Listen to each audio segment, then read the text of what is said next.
विषयाशी निगडीत आहे, अत्यंत जिव्हाळ्याचा असा आहे, कारण तो आपल्या स्वतःच्या आरोग्याशी, आपल्या कुटुंबियांच्या आरोग्याशी निगडीत असा आहे. महाराष्ट्र शासनातर्फे विशेषतः मुख्यमंत्री सहायता निधी या उपक्रमाद्वारे आणि शासनाच्या विविध योजनांद्वारे इतके अनेक विविध उपक्रम सर्वसामान्य लोकांसाठी राबविले जात असतात, परंतु आपल्याला देखील त्याची पूर्ण अशी कल्पना नसते. आपण आरोग्य विज्ञान विद्यापीठात कार्यरत सर्वजण आहोत, तरी देखील आपल्याला या बहुतांश योजनांविषयी परिपूर्ण अशी माहिती नसल्याचं आपल्या सर्वांच्या निदर्शनास आलंच असेल. या संपूर्ण योजनांचा जो उद्देश आहे तो सर्वसामान्य लोकांपर्यंत आरोग्याची जी नांदी आहे ती नेण्याची आहे. आणि या अनुषंगाने संपूर्ण राज्यभरामध्ये अनेक विविध केंद्रांचं कार्यान्वित करण्यात आलेले आहे. त्याच्यामध्ये नाशिक येथे महसूल विभागात म्हणजे कलेक्टर ऑफिसमध्ये एक मुख्यमंत्री सहाय्यता निधी कक्षाची अशी विशेष अशी स्थापना करण्यात आलेली आहे. आणि मला अतिशय सांगायला आनंद होतो की महाराष्ट्र आरोग्य विज्ञान विद्यापीठाचे विद्यार्थी असलेले डॉक्टर चैतन्य सुनंदा देवीदास बैरागी यांची या ठिकाणी कक्षप्रमुख म्हणून नियुक्ती झालेली आहे. आणि अत्यंत वेगवान पद्धतीने या कक्षाचं कामकाज आत्तापर्यंत सुरू आहे आणि पुढे देखील ते अशाच पद्धतीने चालू राहणार आहे. पण गेल्या म्हणजे साधारण 1 वर्षाबरोबर 2025मध्येच या कक्षाची स्थापना झाली आणि वर्षभराच्या या कालावधीमध्ये वर्ष देखील पूर्ण झालं नसेल, परंतु या कक्षातर्फे अनेक लोकांना सहाय्यता मिळवून देण्यासाठी अत्यंत मोलाची अशी मदत केलेली आहे. या संपूर्ण योजनांचा नक्की गोषवारा काय आहे, त्याच्यामध्ये कुठल्या कुठल्या अटी आहेत, त्याचं स्वरूप कसं आहे, याच्याबद्दल माहिती देण्यासाठी डॉक्टर चैतन्य सर या ठिकाणी खास आपल्या इथे उपस्थित झालेले आहेत. मी त्यांना व्यासपीठावर आमंत्रित करतो. विद्यापीठाचे उपकुलसचिव आणि आस्थापना विभागाचे विभाग प्रमुख ज्यांनी या कार्यक्रमाचं आयोजन केलेलं आहे डॉक्टर नितीन कावेडे सर, त्यांना देखील आमंत्रित करतो. या सर वेलकम.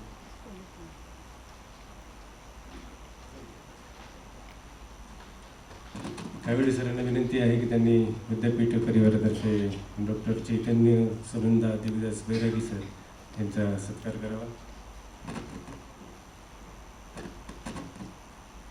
सायनच्या आयुर्वेद महाविद्यालयातून सरांनी BMSची पदवी घेतली आणि जवळजवळ 2006 पासून त्या राज्याच्या सार्वजनिक आरोग्य विभागामध्ये राजपत्रित वैद्यकीय अधिकारी म्हणून कार्यरत आहेत. सरांचं प्रमुख वैशिष्ट्य असं की कुठल्याही मेट्रो सिटीजमध्ये राहण्यापेक्षा अत्यंत दुर्गम अशा आदिवासी भागामध्ये राहून त्यांनी आपल्या आरोग्यसेवेचं व्रत जे आहे ते व्रतच म्हणायला पाहिजे, सेवा म्हणण्यापेक्षा त्यांनी जोपासलेलं आहे. आणि गेली कित्येक वर्ष दुर्गम अशा आदिवासी विभागात त्यांनी कार्यरत राहून आदिवासींचे कुपोषण असतील किंवा त्यांच्या विविध आरोग्य समस्या असतील याच्यावर मोठ्या प्रमाणावर कार्य केलेलं आहे. त्याच्यावर संशोधन देखील केलेलं आहे आणि त्यासाठी कुठल्या उपाययोजना लागू कराव्यात यासाठी त्यांनी प्रयत्न केलेले आहेत. आणि त्यांनी दिलेल्या विशेष अशा योजना महाराष्ट्र शासनाने देखील स्वीकारलेल्या आहेत. त्याच्याबद्दल विशेष अशी अभिनंदनीय गोष्ट आपण त्यांच्या टाळ्या वाजवून जोरदार स्वागत करूया आणि धन्यवाद करूया. अधिक वेळ न घेता मी डॉक्टर चैतन्य सरांना विनंती करतो की त्यांनी त्यांच्या या मार्गदर्शनाच्या सादरीकरणास प्रारंभ करावा. तत्पूर्वी त्यांच्या सुविज्ञ पत्नी देखील इथे आलेल्या आहेत, त्यांच्या देखील विद्यापीठ परिवारातर्फे आपण सर्वजण टाळ्या वाजवून स्वागत करूया.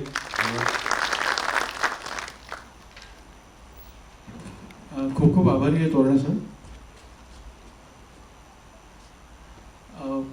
माझा सरांनी सांगितलं तेवढं मोठं काही खूप काम नाही आहे. आपण एक खारीचा वाटा जो काही आरोग्य क्षेत्रासाठी आपण देऊ शकतो तर नक्कीच आज विद्यापीठाचे आमच्यावर ऋण आहे, कारण विद्यापीठाच्या मार्फत आणि आपल्या सगळ्यांच्या सहकार्याने आज कुठे ना कुठे या पदापर्यंत आम्ही पोहोचतो आहोत. त्याबद्दल सन्मान्य संपूर्ण प्रशासन विचे सरांपासून आणि आपण सगळेही अधिकारी कर्मचारी यांचं मी मनापासून प्रथमतः वैयक्तिक आभार मानतो. कारण विद्यापीठाला ह्या पातळीपर्यंत ह्या उच्चांकापर्यंत पोहोचवण्यासाठी आपण मंडळी जी काही कष्ट घेत आहात ती खूप मोलाची आहे. त्याबद्दल आपण स्वतःचंही टाळ्या वाजवून एकदा अभिनंदन करावं अशी विनंती करेन आपल्याला. खूपच छान. आपण आज इथे का जमलो आहोत, काय ह्या नावावरून काय बोध होत असेल मला माहीत नाही, पण सहायता शब्द याच्यामध्ये आलेला आहे माननीय मुख्यमंत्री महोदयांच्या नावाच्या पुढे. सर्वात महत्त्वाचा निधी अजून एक शब्द आलेला आहे. आज स्टॅटिस्टिकल डाटामध्ये आपल्याला सगळ्यांना माहिती आहे की वैद्यकीय उपचारांवर आपल्या एकूण अर्थार्जनातला बराचसा मोठा वाटा हा मेडिकल खर्चावर जातो आहे किंवा वैद्यकीय खर्चावर जातो आहे. आणि हा खर्च जो आहे हा खर्च कुठूनही आपल्याला ॲडिशनली मिळत नाही. आपण ज्या मंडळींचे प्रायव्हेट कंपनीजचे मेडिक्लेम असतील तर त्यांनाही याचा कुठे ना कुठे प्रीमियम दर वर्षाला पे करावा लागतो, तेव्हा त्या फॅसिलिटी आपल्याला अवेलेबल होतात. पण शासन आपल्यासाठी काय करतं आहे किंवा शासनामार्फत आपल्यापर्यंत काय गोष्टी आलेल्या आहेत की ज्याचे आपणही लाभार्थी आहोत, ह्या गोष्टी आपल्यापर्यंत येणं अपेक्षित होतं. याला कारण घडलं मध्यंतरी आपल्याच स्टाफपैकी आपलेच एक बंधू आहेत गौरव श्रींग, तर यांचा ॲक्सिडेंट ज्यावेळेला झाला एस्टॅब्लिशमेंट डिपार्टमेंटमधून, तर त्यांचं ज्यावेळेला त्यानिमित्ताने ही सगळी एक इंटरॅक्शन झाली आणि त्यांना बेनिफिट करून देताना नक्कीच आपल्यालाही म्हणजे आपल्या महाराष्ट्र आरोग्य विद्यापीठाच्या सगळ्या अधिकारी आणि कर्मचाऱ्यांनाही ह्या योजनांबद्दल माहिती असणं अपेक्षित आहे. माननीय कवाडे सरांनी यामध्ये खूप मोठा पुढाकार घेतला आणि आपल्या सगळ्यांना ह्याबद्दल कशी माहिती उपलब्ध होईल या संदर्भात एक प्राथमिक चर्चा झाली. माननीय कुलसचिव सरांनी त्याला मान्यताही दिली आणि आज आपण इथे एकत्र आलो आहोत त्याच चर्चेसाठी, त्याच उहापोहासाठी. प्रथमतः शासकीय योजनांच्या बाबतीत सर एक विनंती होती, एक माईक जर आपण क्राऊडमध्ये फिरवलं जर स्टाफ असेल तर. मला आपल्याकडून काही उत्तर अपेक्षित आहेत. गव्हर्नमेंट हेल्थ स्कीम्सच्या बाबतीमध्ये थोडं तुम्हाला कॉपी करायला इथे सोपं झालं आहे, नावं मीच लावून टाकली आहेत. पण गव्हर्नमेंट स्कीम कुठल्या कुठल्या आहेत ज्या आरोग्यामध्ये आर्थिक बाबतीमध्ये मदत करतात किंवा ज्या काही प्रमाणामध्ये मदत करतात, त्यांची नावं जर तुमच्याकडून मला कळाली तर थोडंसं बरं होईल. म्हणजे मलाही इनिशिएट होताना त्या पद्धतीने इनिशिएट होता येईल विषयामध्ये. माईक त्याचा मागत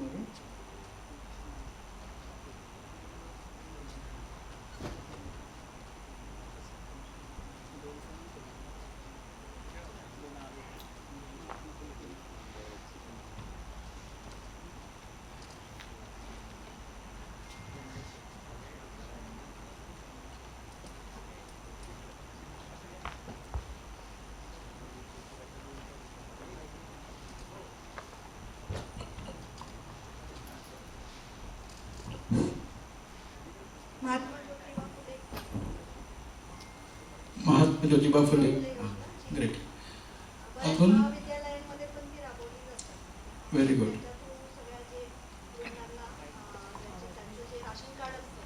हो नाही किंवा थोडं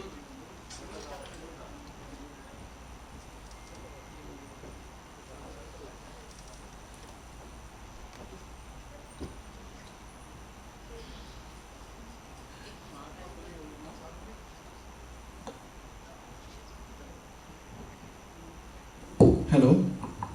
महात्मा फुले योजना हे एक नाव समोर आलं आहे. अजून कोणाला काही माहिती?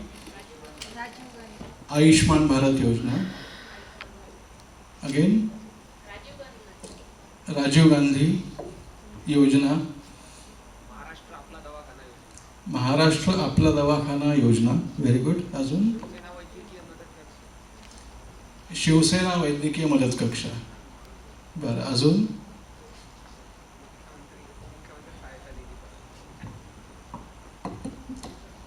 झाल्या? अजून सी आपण इन हाऊस आहोत सर, आपण करायला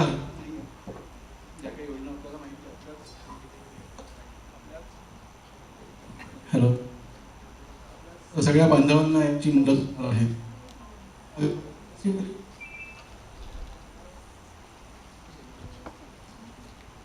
गव्हर्नमेंट बेसिकली बऱ्याचशा गोष्टींमध्ये काम करते आहे. माझ्या मते इथे टॅक्स पेयर पण असतील जे इन्कम टॅक्स पे करत आहेत, बरोबर? आपला इन्कम टॅक्स कुठे युटिलाइज होतो आहे तर त्याहीबद्दल थोडंसं ज्ञान आपल्याला असणं अपेक्षित आहे. कारण टॅक्स भरताना थोडंसं जीवावर येतं की बाबा एवढा टॅक्स कट होतो आहे, पण त्यामार्फत आपल्याच बांधवांना मदत होती आहे, तर हा पण त्यातला एक गुड फील आहे.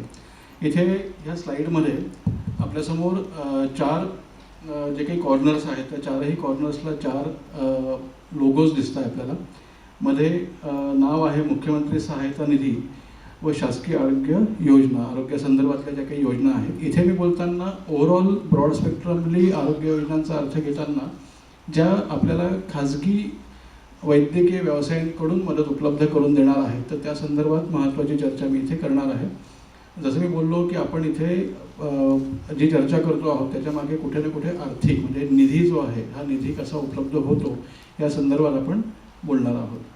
या सादरीकरणाची जी उद्दिष्ट आहे त्याच्यामध्ये CMRF आणि प्रधानमंत्री जन आरोग्य योजना ह्या मेन फोकसच्या गोष्टी आहेत की त्यांची माहिती आपल्यापर्यंत प्रॉपरली येणं अपेक्षित आहे की ह्या योजना आपल्यासाठी कशा उपयोगाला पडू शकतील किंवा याचे आपण लाभार्थी कशा पद्धतीने आहोत तो विषय आहे, बरोबर. आणि ह्या योजना मिळवून देण्यासाठी तुम्हाला एक प्रॉपर मार्गदर्शन होणं गरजेचं आहे. कारण आत्ताही आपल्याकडे असं होतं की इमर्जन्सीमध्ये ज्यावेळेला एखाद्या रुग्णालयात आपण दाखल होतो तर त्या रुग्णालयात दाखल होत असताना आपल्याकडे काय कागदपत्र असणं अपेक्षित आहे हे आपल्याला माहीत नसतं. दुसरी महत्त्वाची गोष्ट अशी होते की माहिती असतं पण कुठे ना कुठे थोडासा आपला कंटाळा हा आपल्याला बऱ्याच मोठ्या आर्थिक भुर्दंडामध्ये टाकतो. आणि तिसरा महत्त्वाचा विषय असा होतो की कदाचित मीच जर तिथे व्हिक्टीम आहे, मीच जर रुग्ण आहे तर माझ्यासाठी धावपळ त्यावेळेला कोण करेल, बरोबर. तर ह्या सगळ्या ज्या गोष्टी आहेत ह्या संदर्भात आपल्याला पुढे चर्चा करायची आहे. आणि MAHS प्रशासन आणि मुख्यमंत्री सहायता निधी यांचा ह्या सगळ्या बाबतीमध्ये एक समन्वय स्थापित व्हावा. पुढे आपल्या सगळ्या मंडळींना जर काही वैद्यकीय उपचारांसाठी मदत लागलीच तर त्याच्यासाठी मुख्यमंत्री सहायता निधी कक्ष आपल्यासाठी नेहमीच तत्पर आहे. तर त्या बाबतीत आपला समन्वय पण एक चांगल्या पद्धतीने तयार होईल. तर त्या संदर्भामध्ये पण आपण एक चर्चा करणार आहोत. आपण विषयाकडे थोडं पुढे जाऊया. जसं पहिलं नाव आहे मुख्यमंत्री सहायता निधी निधी, तर हा सहायता निधी मुळात काय आहे, कशासाठी आहे. तर याच्यामध्ये जर आपण बघितलं तर जे काही गंभीर आजार आहेत किंवा महात्मा फुले योजना किंवा प्रधानमंत्री जन आरोग्य योजनेमध्ये जे आजार समाविष्ट होत नाहीत तर त्या बाबतीमध्ये आपल्याला निधी उपलब्ध होण्यासाठी जो काही एक हेड आहे तो आहे मुख्यमंत्री सहायता निधी. मुख्यमंत्री सहायता निधीचं इस्टॅब्लिशमेंट किंवा त्याचं प्रोक्युरमेंट जे आहे ते कशा पद्धतीने ते आपण पुढे बघणारच आहोत. पण मुख्यमंत्री सहायता निधी हा विषय असा आहे की हा आपल्या सगळ्यांना पात्र लाभार्थ्यांना उपलब्ध आहे. त्याचं एलिजिबिलिटी क्रायटेरिया पण आपण पुढे बघणार आहोत. याचं जे काही प्रक्रिया आहेत ही थेट रुग्णालयातूनच होणार आहे. यापूर्वी आपल्यापैकी ज्यांना माहीत असेल की मूळतः एक फिजिकल फॉर्म भरावा लागायचा, त्याला काही कागदपत्र जोडावी लागायची आणि ती कागदपत्र आयदर बाय हँड मुंबईला मंत्रालयामध्ये जमा करावी लागायची किंवा PDF करून ईमेलने पाठवावी लागायची. तर आता ही सगळी प्रक्रिया बंद झाली आहे. 6 एप्रिलपासून माननीय मुख्यमंत्री महोदयांनी मुख्यमंत्री सहायता निधी कक्षाचं एक पोर्टल लॉन्च केलं आहे. जे पोर्टल थ्रू रुग्णालयामार्फतच अर्ज प्रक्रिया होणार आणि रुग्णालयाला त्यांच्या अकाउंटला डायरेक्ट त्याचे फायनान्शियल बेनिफिट जमा होणार आहे.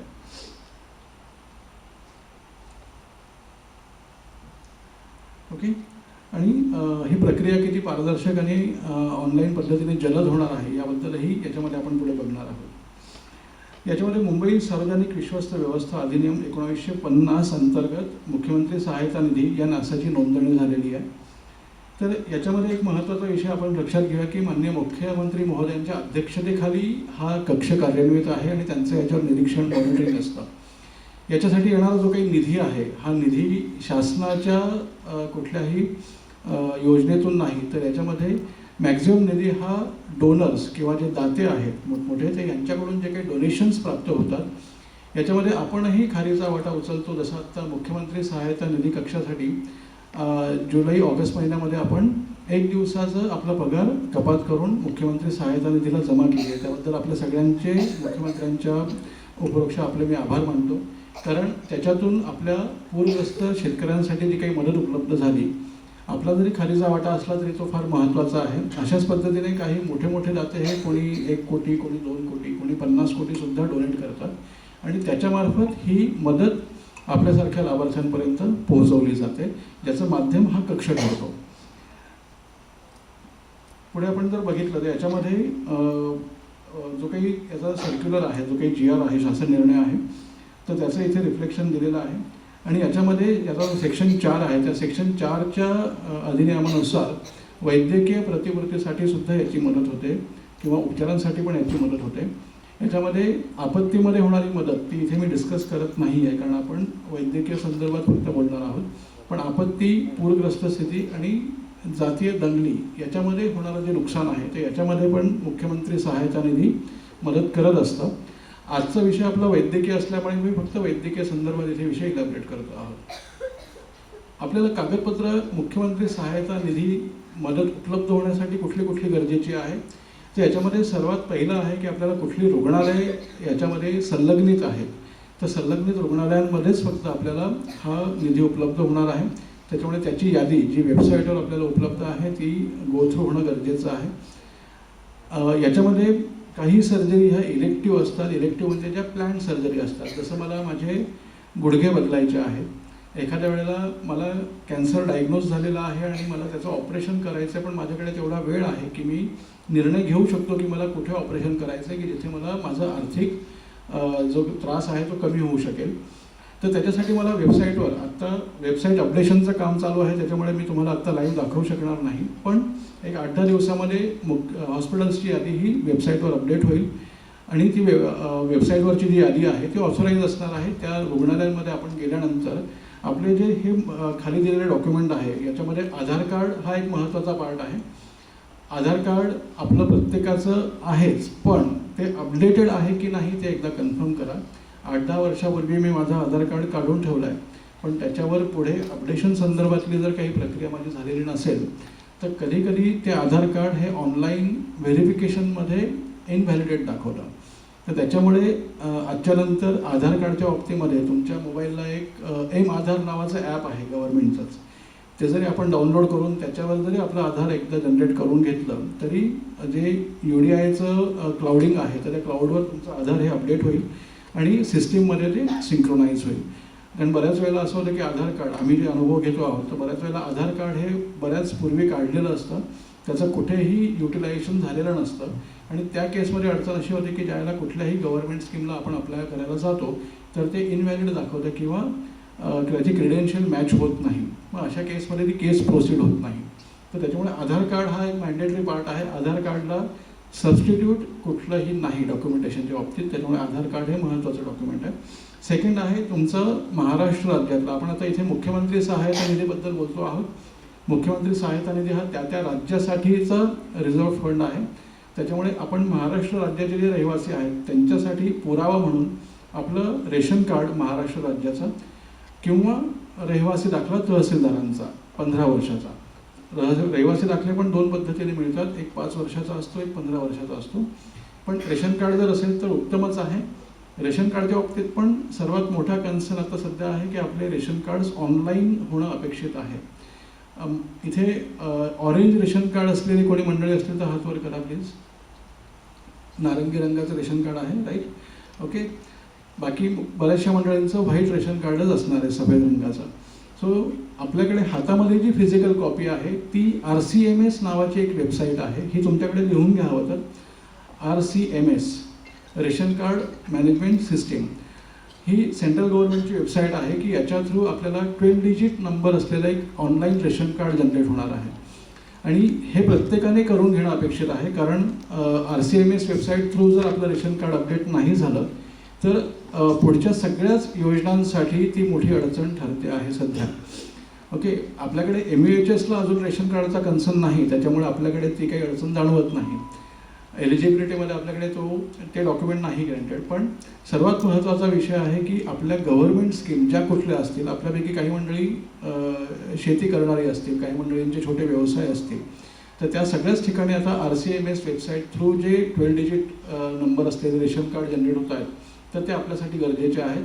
त्याच्यामुळे त्या वेबसाईटला जाऊन तुमचं जुनं रेशन कार्ड व्हेरीफाय करा. जर ते ऑनलाईन अपडेटेड असेल 2011च्या सेन्ससमध्ये जर ते व्हॅलिडेट झालेलं असेल तर तुमचा तो सगळा डाटा तुम्हाला वेबसाईटवर दिसेल. अदरवाईज आपल्याला नवीन रेशन कार्ड जनरेट करावं लागणार आहे. ओके. सो त्याच्यामुळे माझ्या हातात रेशन कार्डची कॉपी आहे म्हणजे मी निश्चिंत आहे असं आपण कृपया गृहीत धरू नये.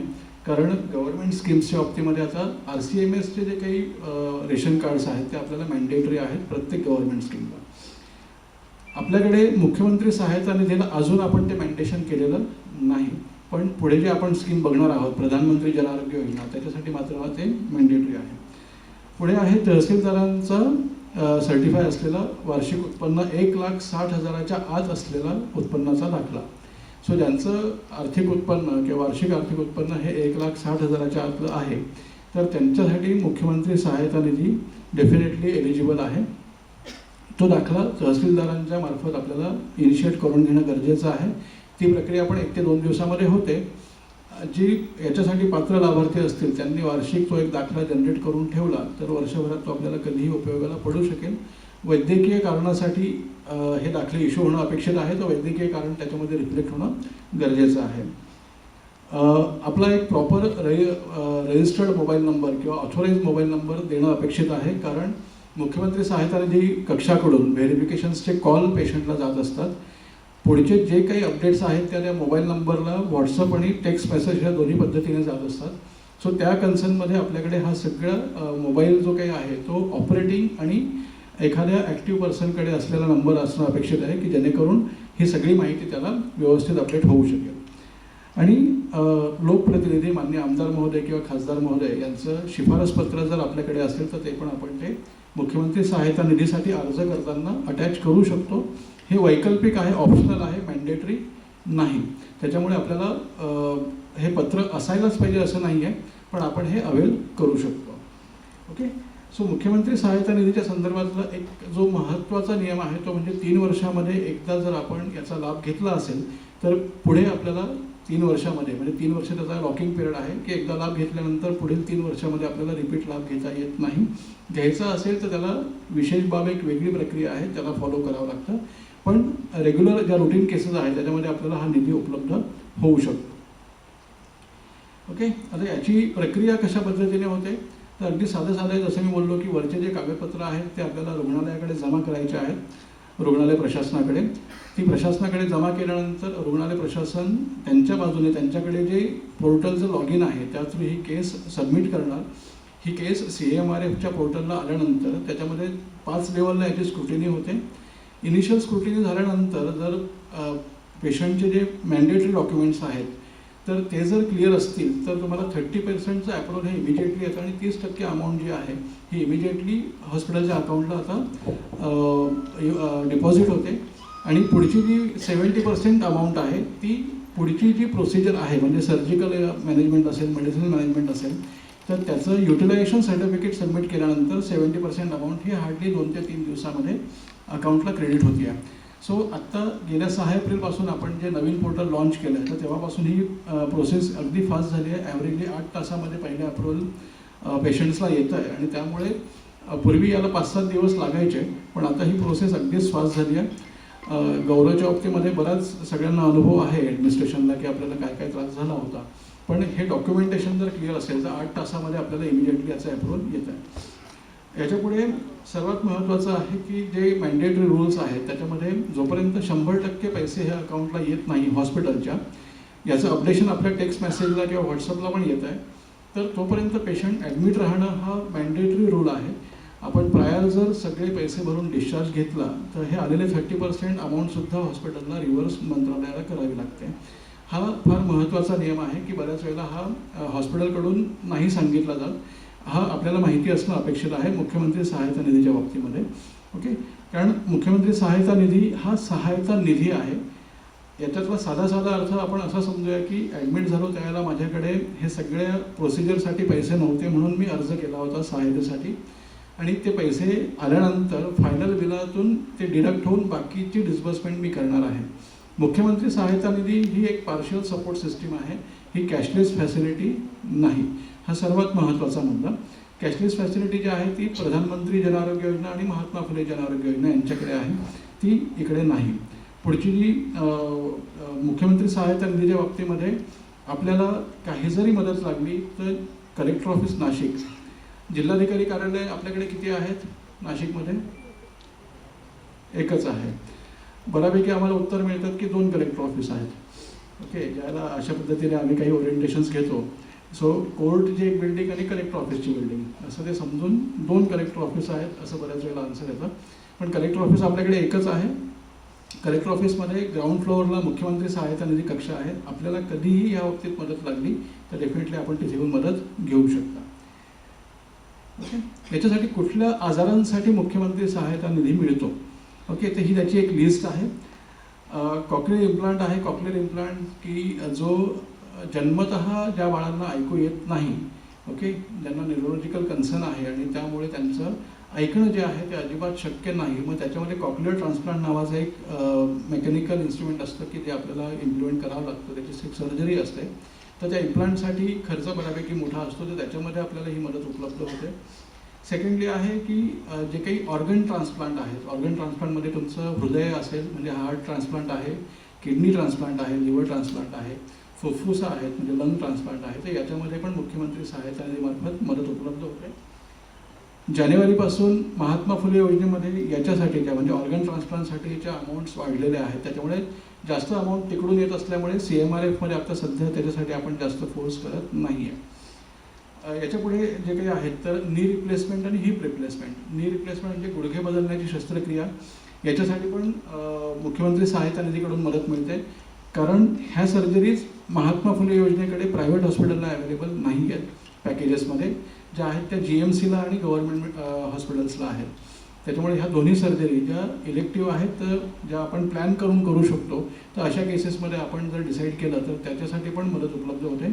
नी रिप्लेसमेंटला एक ॲव्हरेजली 50-60 हजारापर्यंतची अमाऊंट येते, दोन्ही गुडघे असतील तरी आणि एक असेल तरी.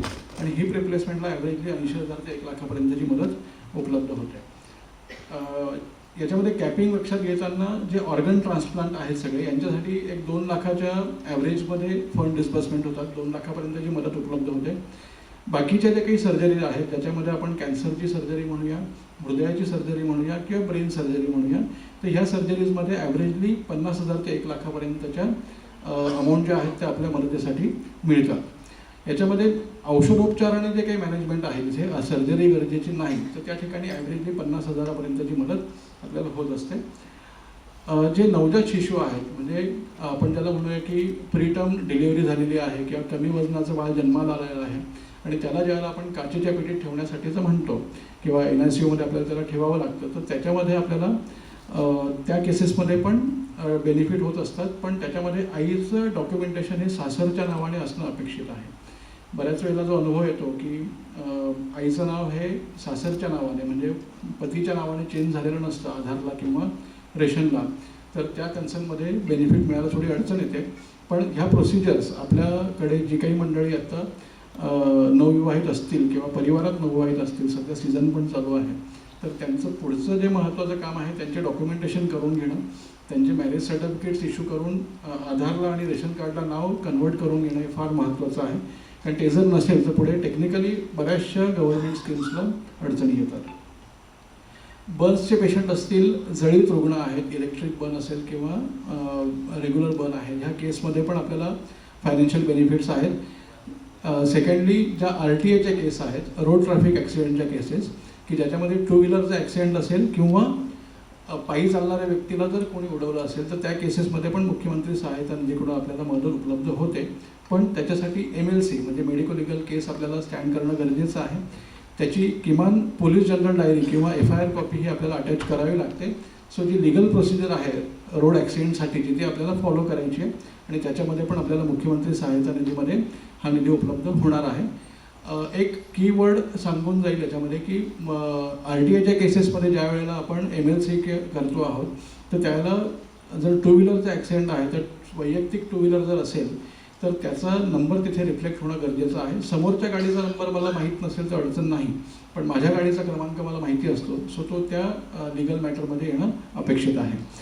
सो ह्या CMRF म्हणजे मुख्यमंत्री सहायता निधीच्या बाबतीत ज्या बेसिक गोष्टी आहेत त्या मी आपल्याला शेअर केल्या. मुख्यमंत्री सहायता निधी हा ज्याला म्हणूया की लास्ट ऑप्शन आहे. आम्ही लास्ट ऑप्शन पकडतो ज्यावेळेला फायनान्शियल बेनिफिट द्यायचे असतात, कारण याच्यामध्ये काही प्रमाणामध्ये मदत होते. पण याच्यापुढे जे कॅशलेस फॅसिलिटी आहे त्याबद्दल आपण बोलूया. पुढे जाताना आता इथे जे आपल्यासमोर आहे ते एकत्रित आयुष्यमान भारत, प्रधानमंत्री जन आरोग्य योजना व महात्मा ज्योतिराव फुले जन आरोग्य योजना. आता याच्यामध्ये जर आपण बघितलं तर महात्मा फुले योजना ही आपल्याकडे 2012पासून लॉन्च झालेली होती.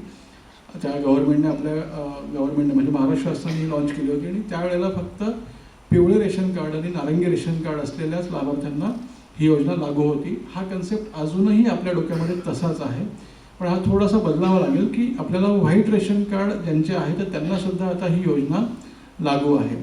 2023 सालापासून 2023ला हे रेझोल्युशन आलं आणि 1 जुलै 2024पासून ही सगळ्यांसाठी इम्प्लिमेंट झाली. ओके, आणि याच्यामध्ये सर्वात महत्त्वाचा पार्ट असा आहे की व्हाईट रेशन कार्ड ज्यांचं आहे त्यांना बऱ्याच मंडळींना माहीत नाही. जसं आत्ता कुलसचिव सरांकडे असताना मेडिकल बिलांचा विषय निघाला आपल्या, तर त्याच्यामध्ये सिव्हिल सर्जनांकडून ऑब्जेक्शन लावून फाईल्स परत येतात बऱ्याच वेळेला.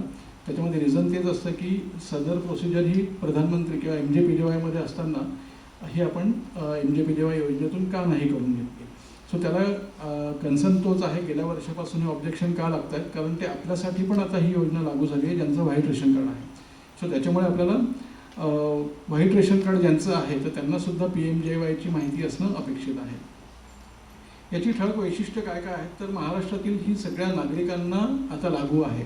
म्हणजे याच्यामध्ये तुम्हाला आणि मला असा विषय राहिलेला नाही, ही सगळ्यांसाठीच लागू आहे. त्याच्यामुळे आपण प्रत्येकजण इथे जे बसलेलो आहोत माझ्यासहित, इवन कलेक्टर महोदयसुद्धा याला एलिजिबल आहेत, जे आपली जिल्ह्याची महत्त्वाची पदं आहेत. इवन जेवढी राजकारणी मंडळी आहेत तीसुद्धा याला एलिजिबल आहेत. सो त्याच्यामुळे प्रधानमंत्री जन आरोग्य योजना जी इंटिग्रेट झाली आता, तर त्याच्यामुळे आपण सगळेजण आता ह्या स्कीममध्ये एनरोल होऊ शकतो. याच्यासाठी जे काही महत्त्वाचे पार्ट्स आहेत तर ते आपण पुढे बघूया की आपण हे कसं होणार आहोत. याच्यासाठी जी अंगीकृत रुग्णालय आहेत म्हणजे इम्पॅनल हॉस्पिटल आहेत, तर त्या ठिकाणी कॅशलेस फॅसिलिटी ह्या योजनेसाठी आहे. ती आपल्याला महत्त्वाची आहे की माहिती असणं अपेक्षित आहे की कुठले कुठले हॉस्पिटल्स आहेत. पर फॅमिली रेशन कार्डला जेवढेही फॅमिली मेंबर रेशन कार्डमध्ये आहेत त्या पूर्ण फॅमिलीसाठी 5 लाखाचा सम ॲश्युअर्ड हा फ्री ऑफ कॉस्ट, आपण महाराष्ट्राचे आणि भारताचे नागरिक आहोत म्हणून ही फॅसिलिटी आपल्यासाठी अवेलेबल आहे. याच्यासाठी कुठेही तुम्हाला ॲडिशनल पैसे पे करायची गरज नाही. फक्त डॉक्युमेंटेशन जे आहे ते आपलं व्यवस्थित आपल्याकडे असणं अपेक्षित आहे. कुटुंबातील एक सदस्य किंवा सगळ्या सदस्यांना आपण हे युटिलाइज करू शकतो. म्हणजे उदाहरण घेऊया, काही गैरसमज जे माझ्यापर्यंत येतात ते तुमच्याशी शेअर करतो आहे की माझ्या फॅमिलीमध्ये जर 4 मेंबर आहेत आणि 5 लाख जर सम ॲश्युअर्ड आहे तर एका फॅमिली मेंबरला 1.25 लाख रुपये वापरायचे असा काही लोकांना एक समज असतो. तर ते हे तसं नाही आहे.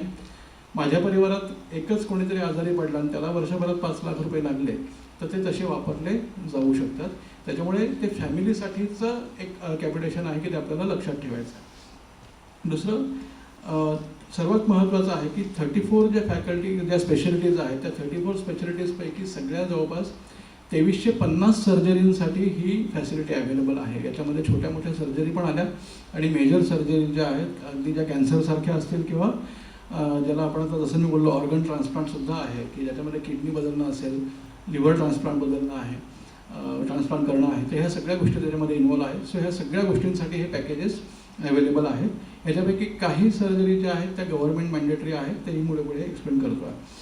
ओके, याच्यामध्ये सर्वात महत्त्वाचं आहे की PMJY प्रधानमंत्री जन आरोग्य योजना जी आता इंटिग्रेट झाल्यामुळे आपल्याला महाराष्ट्रातल्या नागरिकाला, पूर्वी कसं होतं की उत्तर प्रदेशला मी जर फिरायला गेलो आणि तिथे माझ्याकडे माझं रेशन कार्ड जरी आहे तरी मला तिथे ही मेडिकल फॅसिलिटी किंवा ही योजना लागू होत नव्हती, कारण मी त्या राज्याचा नागरिक नव्हतो. पण प्रधानमंत्री जन आरोग्य योजनेशी आपण संलग्नित झाल्यामुळे आपलं महाराष्ट्राचा अधिवास जो आहे तो आता पूर्ण भारतासाठीचा ॲक्सेप्ट होतो आणि पूर्ण भारतासाठी आपण आता एलिजिबल आहोत की पॅन इंडियामध्ये आपण सगळीकडे ह्या योजनेचा बेनिफिट घेऊ शकतो. आपण कुठे ट्रॅव्हलिंगला गेलो किंवा काही कार्यक्रमानिमित्त गेलो आहोत आणि कुठेही जर काही मिसॅप झालं आहे आणि मेडिकल इमर्जन्सी आहे तर पूर्ण भारतामध्ये आपण जिथे PMJY योजना लागू आहे त्या राज्यांमध्ये आपण नक्कीच याचा बेनिफिट कॅशलेसमध्ये घेऊ शकणार आहोत. ओके, पात्रता आणि ओळख. आता याच्यामध्ये काही गट आहेत, मी जास्त डिटेलमध्ये जाणार नाही. गट अ, ब, क, ड आणि ई. एलिजिबिलिटीच्या बाबतीमध्ये गट अ आणि ब याच्यामध्ये आपण इझिली बघूया की आपली पात्रता याच्यामध्ये येते. काय काय आहे पात्रतेमध्ये तर पिवळी किंवा केशरी किंवा अंत्योदय अन्न योजना व अन्नपूर्णा शिधापत्रिकाधारक कुटुंबे आणि आयुष्यमान कार्ड व वैध फोटो ओळखपत्र म्हणजे फोटो ID असणं गरजेचं आहे. आधार कार्ड त्याच्यामध्ये समाविष्ट आहे. दुसरं गट ब मध्ये आपण सगळे आहोत जे शुभ्र शिधापत्रिका धारक आहेत, शेतकरी कुटुंबे आहेत, कोणत्याही प्रकारची शिधापत्रिका नसलेली परंतु महाराष्ट्राचा अधिवास प्रमाणपत्र धारक असलेली कुटुंबे, तर ही सगळी याच्यासाठी एलिजिबल आहेत. क मध्ये जी आहेत ती शासकीय किंवा शासनमान्य अनाथ आश्रमातील मुले असतील, आश्रमशाळेतली मुले जे आहेत, महिला आश्रमातील मुले आहेत किंवा वृद्धाश्रमातील ज्येष्ठ नागरिक आहेत. त्याचप्रमाणे माहिती व जनसंपर्क कार्यालयाकडील निकषांनुसार पत्रकार व त्यांच्यावर अवलंबित असलेले कुटुंब सदस्य आहेत. ह्या सगळ्यांना ही योजना ह्या कॅटेगरी 3 थ्रू लागू आहे. कॅटेगरी ए म्हणजे गट अ आणि गट ब हे सर्वसामान्य मंडळींना सगळ्यांनाच लागू आहे. गट ड जो आहे तो रस्ते अपघाताच्या बाबतीमध्ये आहे. ओके, तर त्याच्यामुळे तिथे रस्ते अपघाताच्या बाबतीमध्ये आत्ता जी नवीन योजना आपल्याकडे आली आहे तर तीसुद्धा याच्यामध्ये लागू होते. आणि गट ईमध्ये म्हणजे ज्याच्यामध्ये आपण म्हणूया की कर्नाटक सीमेवरची जी काही गावं आहेत तर किंवा यांच्यासाठी तर ती लागू आहे. त्याच्यामुळे गट ईच्या बाबतीत मी बोलणार नाही, पण अ आणि ब हा आपल्यासाठी महत्त्वाचा पार्ट आहे. मग याच्यामध्ये सर्वात पहिला भाग येतो आयुष्मान कार्ड. हा आयुष्मान कार्ड हा विषय माहिती आहे कोणाला? आपले काढलेत बऱ्याच मंडळींचे. आयुष्मान कार्ड आहे. ओके, आयुष्मान कार्ड आपण ज्यावेळेला काढलं असेल त्यावेळेला आपल्याला कम्प्युटरवरून पण ते काढता आलं आहे, वेबसाईटवरून किंवा आपल्या मोबाईलमध्ये पण आयुष्मान ॲप आहे. किती मंडळींच्या मोबाईलला आयुष्मान ॲप आहे आता? ओके, आपण ज्याही मंडळींकडे आत्ता नसेल त्यांनी मी रिक्वेस्ट करेल की आपलं प्ले स्टोअर ओपन करा. ओके, आणि एक आयुष्मान ॲप जे आहे ते आपण डाउनलोड करून घ्याल, कारण याच्यावर आपल्याला पुढे तुमच्या परिवाराचं जे काही आयुष्मान कार्डचं जनरेशन आहे ते आपल्याला त्याच्यानुसार करता येणार आहे. सो आय रिक्वेस्ट की तुमच्याकडे प्ले स्टोअर ओपन करा तुमच्या मोबाईलला आणि त्याच्यावर आयुष्मान ॲप डाउनलोड करा. इथे नेटवर्कचा काही कन्सर्न नाही ना, की हॉलमध्ये नेटवर्कचा कन्सर्न आहे थोडा? ओके, हरकत नाही. आयुष्मान ॲप जे आहे ते आयुष्मान ॲप डाउनलोड केल्यानंतर त्याच्यामध्ये आपण स्वतःसुद्धा इतर कोणाचंही आयुष्मान कार्ड काढून देऊ शकतो. त्याला ऑपरेटर लॉग इनच असायला पाहिजे असं नाही. ओके, हा फार महत्त्वाचा पार्ट आहे. माझं वैयक्तिक आयुष्मान कार्ड तर मी काढूच शकणार आहे, पण माझा कोणी मित्र आहे ज्याच्याकडे अँड्रॉइड मोबाईल नाही किंवा जुना अँड्रॉइड मोबाईल आहे त्याच्यावर आयुष्मान ॲप हे एलिजिबल नाही, तर त्या कन्सर्नमध्ये मी बेनिफिशियरी लॉग इनमधून जाऊन आणि पुढे त्या दुसऱ्या मित्राचंही आयुष्मान कार्ड हे काढून देऊ शकणार आहे. सो आपल्याकडे आयुष्मान कार्ड हा मॅन्डेटरी पार्ट आहे प्रधानमंत्री जन आरोग्य योजनेसाठी किंवा महात्मा फुले जन आरोग्य योजनेसाठी. आपल्याला जर ह्या योजना, आता ह्या गोष्टी आपण लक्षात घेऊया की हे सांगून येणाऱ्या गोष्टी नाही आहेत की मला मेडिकल इमर्जन्सी कधी लागेल. ओके, सो त्याच्यामुळे ह्या गोष्टी अशा आहेत की ह्या प्रायोरिटीने आपल्याला आपल्या अपडेट करून ठेवणं गरजेचं आहे. आपल्या पूर्ण परिवाराला याच्यामध्ये अपडेट करून ठेवणं गरजेचं आहे. सर्वात पहिला पार्ट जसं मी बोललो की तुमचं रेशन कार्ड हे ऑनलाईन करून घ्या. ओके, हा ज्याला म्हणू की इमिजिएट होणारा विषय नाही, त्याला कदाचित 1 ते 2 महिने कधी कधी 3 महिने पण जातात. त्यालासुद्धा 5 लेवलचं ॲप्रुव्हल आहे. ते ॲप्रुव्हल आल्यानंतर तुमचं ऑनलाईन रेशन कार्ड जनरेट होतं. ओके, सो त्याच्यामुळे तो जो कन्सर्न आहे तो इमिजिएटली अपडेट होणं गरजेचं आहे. सेकंडली आयुष्मान कार्ड जे आहे, आयुष्मान कार्ड हे तुमच्या मोबाईलला तुम्ही इझिली करू शकता. स्वतःच्या मोबाईलला कोणी काढलं का आयुष्मान कार्ड? स्वतःच्या मोबाईलला आयुष्मान कार्ड जनरेट केलं असं कोणी आहे? नाही. आयुष्मान कार्ड आपण कसं मग CSC सेंटरवरून काढलं आहे का? वेबसाईट थ्रू केलेलं आहे. ओके, सगळ्या कर्मचाऱ्यांचं झालं. Very good. ओके, सो त्या आयुष्मान कार्डचा उपयोग कुठे होणार हे आपल्याला माहिती आहे का? बरोबर. आता ही रुग्णालय किंवा हे जे हॉस्पिटल्स आहेत, हे हॉस्पिटल्स कुठले कुठले आहेत याबद्दल काही आपण सांगू शकाल की कुठल्या हॉस्पिटलला आपण कधी पोहोचू शकतो किंवा त्याबद्दलची माहिती मला कशी मिळणार आहे? मोस्टली काय होतं, आपण ॲडमिट होतो आणि नंतर मग गव्हर्नमेंट स्कीम आहे का चौकशी करतो. बरोबर. पण मला जर माझ्या जवळच्या म्हणजे मी ज्या भागात राहतो आहे त्या जवळपासच्या हॉस्पिटल्स जर मला पहिलेच माहिती असतील तर मला इमर्जन्सी आल्यानंतर किंवा माझ्या घरच्यांनाही माहिती असेल की जर मला काही इमर्जन्सी डेव्हलप झाली, मेडिकल इमर्जन्सी, तर मला कुठे जायचं आहे, कुठल्या हॉस्पिटलला जायचं आहे. कारण माझ्या आजूबाजूला 10 हॉस्पिटल असतील, पण त्याच्यापैकी महात्मा फुले योजनेमध्ये किती हॉस्पिटल इम्पॅनल आहेत तर हे मला जर माहिती असेल तर मी त्या हॉस्पिटलला जर गेलो तर नक्कीच आपण त्या बाबतीमध्ये प्रोसीड होऊ शकणार आहोत. ओके, ह्या काही वेबसाईट जसं मी संकेतस्थळं आहेत. CMRFच्या बाबतीमध्ये आपण cmrf.maharashtra.gov.in ला जाऊ शकतो. MJPJYच्या बाबतीमध्ये आपल्याला रुग्णालयांची यादी जर बघायची असेल तर जीवनदायी.gov.in आहे आणि आयुष्मान भारतसाठी PMJY.gov.in आहे.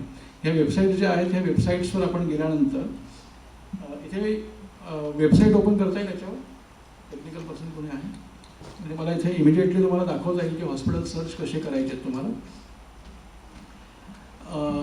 ओके, तोपर्यंत चॅरिटी हॉस्पिटलचा एक पॉईंट कव्हर करून घेतो मी. ठीक आहे, चॅरिटी हॉस्पिटल्स हा कन्सर्न माहिती आहे. आपल्या आजूबाजूची जी काही गरीब मंडळी आहेत तर त्यांना धर्मदाय रुग्णालयामध्ये आपण मदत करून देऊ शकतो. याबद्दल जर माहीत नसेल तर तो एक महत्त्वाचा विषय आहे की धर्मदाय रुग्णालय की ज्यांना शासन काही नाममात्र दरांमध्ये जमिनी उपलब्ध करून देते मोक्याच्या ठिकाणावर, आणि त्या ठिकाणी एक अट असते की 10% ज्या खाटा आहेत टोटल त्यांच्याकडे जे काही रजिस्ट्रेशन आहेत, समजा 500 खाटांचं रजिस्ट्रेशन असेल तर 50 खाटा ह्या आर्थिक दुर्बल घटकासाठी आणि गरीब रुग्णांसाठी त्यांना रिझर्व्ह ठेवायच्या आहेत ऑलवेज. ओके, तिथे ते डिनाय करू शकत नाही. आणि याचीसुद्धा जी माहिती आहे ती ऑनलाईन अवेलेबल आहे. ओके, आता आपण जस्ट बघूया की मला माझ्या जवळपास जी हॉस्पिटल आहेत ती कशा पद्धतीने सर्च करायची आहे. मी आता इथे जीवनदाईला गेलो आहे. जीवनदाई ही महात्मा फुले योजनेची ऑफिशियल वेबसाईट आहे. ओके, तुमच्याही मोबाईलला तुम्ही जस्ट गो थ्रू होऊ शकता. इथे गेल्यानंतर हा नेटवर्क हॉस्पिटलचा टॅब आहे. सगळ्यांना व्हिज्युअलाइज होतं का इकडे? ठीक आहे, तुमच्या मोबाईलला पण तुम्ही हे बघू शकता. मी जस्ट एक आउटलुक देतो तुम्हाला. याच्यामध्ये नेटवर्क हॉस्पिटल्सचा एक टॅब आहे की नेटवर्क हॉस्पिटल कुठले ते मला इथे दिसणार आहेत. स्पेशालिटी वाईज आहेत. आता मी इथे district wise and speciality wise याला क्लिक करतो आहे. उदाहरण घेऊया की माझ्या घरामध्ये हार्टचं कोणी ना कोणी पेशंट आहे, ओके, किंवा बीपीचं पेशंट आहे आणि कदाचित उद्या त्यांना काही इमर्जन्सी डेव्हलप होऊ शकते.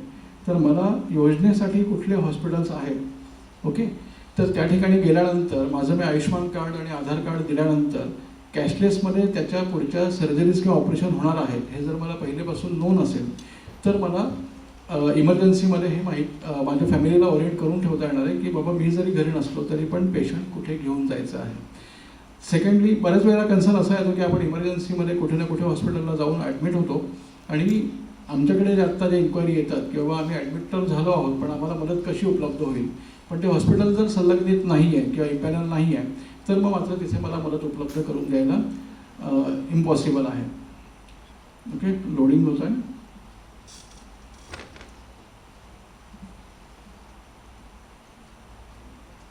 आत्तापर्यंत हॉस्पिटल्स कोणी सर्च करून बघितलेत का? योजनांसाठी जे हॉस्पिटल्स हे आपण कोणी सर्च करून बघितलेत? नाही.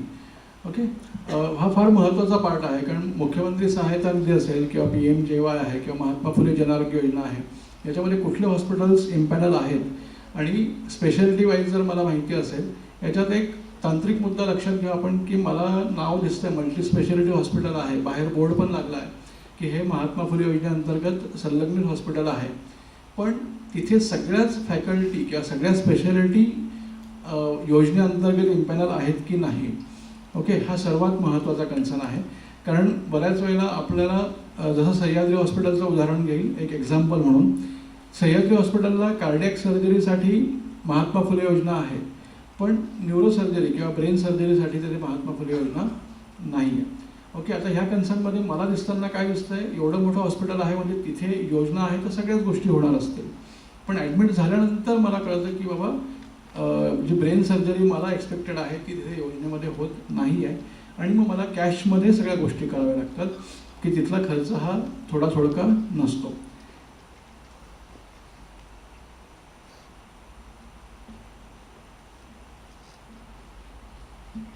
ओके, दुसरं आपण जे बघू शकतो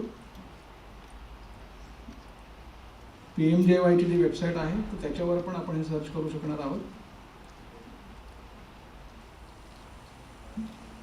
राईट, ही जीवनदायी मी आत्ता ज्या वेबसाईटला गेलो होतो त्या वेबसाईटवर मी गेलो आहे आणि तिथून आत्ता इथे जे हॉस्पिटल्सची लिस्ट आहे, आता ही जनरलाइज सगळी लिस्ट आहे. इथे वर डाव्या साईडला एक सर्च ऑप्शन आहे. सर्च ऑप्शनला गेल्यानंतर मी डिस्ट्रिक्टमध्ये गेलो आहे. डिस्ट्रिक्टमध्ये गेल्यानंतर मी इथे नाशिकला जाणार आहे आणि स्पेशालिटीमध्ये जर मी बघितलं आत्ता मी घेतो आहे मला कार्डिओलॉजी आहे. ओके, आणि मी सर्च केलं आहे. तर आता नाशिक जिल्ह्यामध्ये कार्डिओलॉजीशी संबंधित किती हॉस्पिटल आहेत की जे गव्हर्नमेंटला इम्पॅनल आहेत, खाजगी रुग्णालय आणि सरकारी रुग्णालय, त्या सगळ्यांची यादी माझ्यासमोर इथे रिफ्लेक्ट होती आहे. ओके, आता इथे आपण जर नाव बघितलं मला आय डोंट नो व्हिज्युअलाइज होते की नाही लांबून, पण ही मॅक्झिमम जी लिस्ट आहे की जिथे मला कार्डिओलॉजी जी आहे ही अवेलेबल आहे. दुसरं महत्त्वाचं म्हणजे याच्यामध्ये तुम्हाला तिथले MCO मेडिकल कोऑर्डिनेटर यांचं नाव आणि नंबर ह्या पण गोष्टी आहेत. म्हणजे मला जर समजा एखाद्या इमर्जन्सी केसला घेऊन त्या हॉस्पिटलला जायचं आहे तर मी ह्या नंबर्सला कॉन्टॅक्ट करून पहिले हे कन्फर्म करू शकणार आहे की मी ज्या आजाराचं पेशंट तिथे घेऊन येतो आहे तर ते महात्मा फुले योजनेमध्ये तिथे इम्पॅनल आहे की नाही. ओके, सो ही फॅसिलिटी वेबसाईटवर अवेलेबल आहे. सेम पद्धतीने आपण प्रधानमंत्री जन आरोग्य योजनेच्या वेबसाईटला पण जाऊन हे बघू शकणार आहोत. आयुष्यमान भारतचं ॲप जर तुमच्याकडे असेल तर तुमच्या त्या ॲपमध्ये सुद्धा इम्पॅनल हॉस्पिटलची यादी इझिली सर्च करता येते. सो आपण कन्सर्न लक्षात घेऊया की आपल्या परिवारामध्ये किंवा आपल्या नातेवाईकांमध्ये किंवा आपल्या मित्रपरिवारामध्ये जर एखादी मेडिकल इमर्जन्सी आली आणि मला फोन आला की बाबा असं असं घडलं आहे आणि त्याला आपल्याला ॲडमिट करावं लागणार आहे, तर माझ्याकडे हा ऑप्शन आहे की मला जर त्याचा आर्थिक भुर्दंड वाचवायचा असेल तर मी ह्या हॉस्पिटल्सला त्याला ॲडमिट जर केलं तर तिथे ॲडमिट केल्यापासून सगळ्या फॅसिलिटी ह्या कॅशलेसमध्ये आहेत. म्हणजे मला तिथे कुठलाही पैसा भरायची गरज नाही. बरोबर. याच्यामध्ये जर तुम्हाला काही निगेटिव्ह अनुभव आला किंवा हॉस्पिटल म्हणतं की बाबा तुम्हाला ॲडिशनली पैसे काही भरावे लागतील तर त्या केसमध्ये पुढे जे मी टोल फ्री नंबर सांगणार आहे तर त्याच्यावर आपण ऑफिशियली ग्रीव्हन्स नोंदवू शकता, तक्रार नोंदवू शकता. याचा तुमच्या ट्रीटमेंटवर फरक पडणार नाही. हे फार महत्त्वाचं. बऱ्याच वेळेला आपला एक भावनिक कन्सर्न असा असतो की यार मी तक्रार केली आणि ते हॉस्पिटलने जर आपल्याला नाही सहकार्य केलं तर काय, पण असं होत नाही. आपण सगळ्या डॉक्टरांच्या संपर्कात आहात. डॉक्टर मंडळी असं कधीही करत नाही. ओके, हा एक आउट ऑफ द डेस्क बोलेल मी की हा एक कमर्शियल कन्सर्न आहे की गव्हर्नमेंटचे जे पॅकेजेस आहे ते कम्पॅरेटिव्हली प्रायव्हेट सेक्टरपेक्षा थोडे लोअर साईडला असतात. म्हणून कधी कधी हा विषय होतो. पण आपल्याला जर असा कधी अनुभव आला तर आपण डेफिनेटली तक्रार करू शकता किंवा मुख्यमंत्री सहायता निधीचा जो काही कक्ष आहे तर त्या ठिकाणी पण अप्रोच होऊन आपण याची ग्रीव्हन्स रिड्रेस करू शकतो. ओके, सो हे हॉस्पिटल सर्च करताना आपण हॉस्पिटल स्पेसिफिक माझ्या लोकेशनमध्ये माझ्या आजूबाजूला जे काही हॉस्पिटल्स आहेत ते जर माझ्याकडे मी लिस्टमध्ये बघितले आणि याच्यामध्ये कुठल्या कुठल्या फॅसिलिटी त्याच्यामध्ये अवेलेबल आहेत तर ते मला इथे कळू शकणार आहे. PMJYच्या किंवा आयुष्मान भारतच्या ॲपला जर तुम्ही गेलात तर त्याच्यामध्ये तुम्हाला त्या हॉस्पिटलला कुठल्या फॅकल्टीज किंवा कुठल्या स्पेशालिटी अवेलेबल आहे ते सुद्धा डिटेलमध्ये दिसणार आहे. ओके, हा ऑनलाईन आपण सर्च करताना हे फार महत्त्वाचं आहे की आपल्याला कशा पद्धतीने हॉस्पिटल सर्च करता आले पाहिजे. दुसरी महत्त्वाची गोष्ट आहे की याच्यामध्ये कॉन्टॅक्ट नंबर जे आहे हे कॉन्टॅक्ट नंबर्स पण तुम्हाला अवेलेबल असल्यामुळे आपल्याला प्रायर कन्फर्मेशन घेता येतं. आयुष्मान कार्डमध्ये एक दुसरा जो मुद्दा आहे महत्त्वाचा मगाशी सांगायचा राहिला, एक वयवंदन योजना कार्ड आहे. कालच माझ्याकडे एक सन्माननीय नगरसेवक जे आता नाशिक महानगरपालिकेमध्ये नवनिर्वाचित आहेत तर ते आले होते एका विषयासाठी आणि तेव्हा आयुष्मान योजनेच्या बाबतीत जेव्हा चर्चा झाली तर त्यांच्याकडून उत्तर मला असं होतं की सर तिथं फक्त 70 वर्षाच्या वरच्याच लोकांसाठी आहे. ओके, म्हणजे हा बराच मोठा मिसकन्सेप्शन अजूनही समाजामध्ये आहे की आयुष्मान योजना ही स्पेसिफिक काही लोकांसाठी आहे. तर तसं नाही. आयुष्मान योजना ही प्रत्येक एलिजिबल आपले जे काही नागरिक आहेत जे सिटिझन्स आहेत त्या प्रत्येकासाठी लागू आहे. महाराष्ट्रात तरी प्रत्येकालाच लागू आहे कारण आपल्याकडे दोन्ही योजना इंटिग्रेट झालेल्या आहेत. काही राज्यांमध्ये ह्या दोन्ही योजना इंटिग्रेट नाही. जसं आता वेस्ट बेंगॉलचा एक कन्सर्न जर आपण लक्षात घेतला तर तिथे त्या स्टेटची योजना आहे पण त्यांनी अजून प्रधानमंत्री जन आरोग्य योजना तिकडे इंटिग्रेट केलेली नाही. त्याच्यामुळे तिकडे मात्र तशी अडचण आहे. पण महाराष्ट्रासाठी मात्र आपल्याला आहे की आपण पूर्ण भारतासाठीच्या आता लाभार्थी आहोत की आपण भारतात कुठे जरी गेलो तरी आयुष्मान कार्ड जर आपलं जनरेट झालेलं आहे तर आपण भारतामध्ये जे इम्पॅनल हॉस्पिटल आहेत तर ते सुद्धा आपण इथे बेनिफिट घेऊ शकतो. आता याच्यात एक लक्षात घेऊ आपण की PMJYच्या वेबसाईटला मी का गेलो आहे कारण इथे पण आपल्याला हॉस्पिटल सर्च जे आहे तर त्या हॉस्पिटल सर्चला जाऊन आपण ज्या कुठल्या एरियात आहोत, मी म्हणेन मी गुजरातला गेलो आणि गुजरातमध्ये फॅमिलीसोबत असताना काही अर्जन्सी आली आणि मला कुठेतरी हॉस्पिटलला जाणं अपेक्षित आहे तर मी इथे गुजरातमधला सुद्धा डाटा काढू शकतो आणि त्या गुजरातमधल्या ज्या शहरामध्ये मी आहे त्या शहरात PMJYचे कुठले हॉस्पिटल्स आहेत तर त्या हॉस्पिटलचं मी बेनिफिट करून घेऊ शकणार आहे. ओके, मला परत PPT ओपन करून द्या.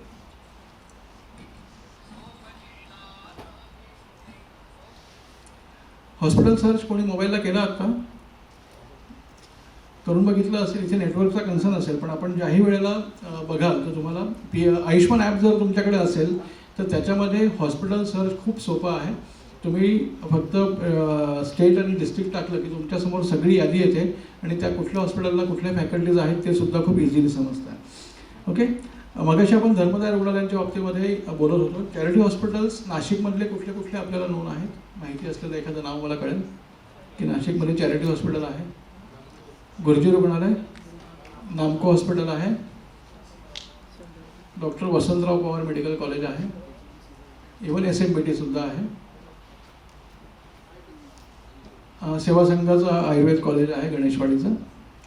आपल्याकडे एक रसिकलाल धडेवाल म्हणून पण पेठ रोडला हॉस्पिटल आहे जे चॅरिटीमध्ये नोंदणीकृत आहे. ओके, आता ही सगळी इन्फॉर्मेशन मला कुठे मिळणार आहे तर मुख्यमंत्री सहायता निधीची जी काय आत्ता ऑफिशियल वेबसाईट आहे तर त्या वेबसाईटवर गेल्यानंतर मला त्याच्यामध्ये धर्मदाय रुग्णालयांची सुद्धा सगळी माहिती आहे.